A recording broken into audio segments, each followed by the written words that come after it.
Kāds komentārs par tādu praksi Latvijā kā drošības nauda.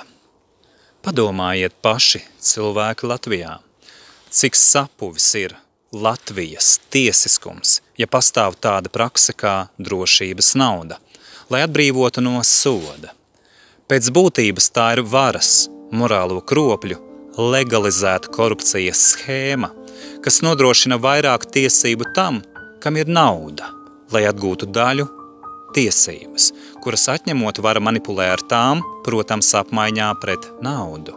Diemžēl daudzi ir tik aprobežoti un tik ļoti bezcerības, nolemtības apvārdoti un pakļauti, kas sadarbojas ar varu un maksā, kļūdami par dalībniekiem korupcijā, pirkdami kādam sagūstītajam cilvēkam viņa cilvēka tiesības. Latvijas valsts neeksistē. Ja tā pastāvētu, nauda nebūtu pamats, lai atgūtu cilvēktiesības. Taču realitāte ir skarba, tiesiskums ir pērkams, un to, kas sadarbojas ar naudas varu, tai seko, ir patiešām daudz. Kas neklanās naudas varas priekšā, tos apmelo, pret tādiem safabricē lietas un pat taisnības sargi pēdiņās, tādus ignorēs. Ja esmu aplami teicis, pierādi. Bet, ja esmu teicis patiesību, padomā, vai tava sirdsapziņa vēl elpo naudas varas un tirdzniecības ar ietekmi un cilvēktiesībām dūmakā.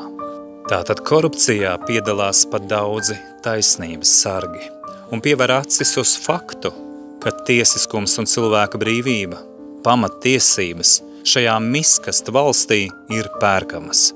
Kad apvārdotie un pieviltie maksā tā saucamo drošības naudu, lai kādam atpirktu cilvēktiesības, kas ar to tiek pateikts?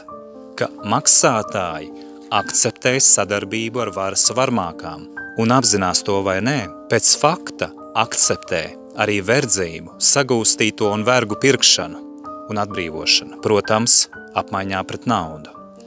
Patiesība ir skarba, jo tā atklāja, cik daudz ir to, kas akceptē naudas varu, un arī to, cik nožēlojami tuvredzīgi ir tie, kas priecājas, ka ar naudas varu atguvuši brīvību.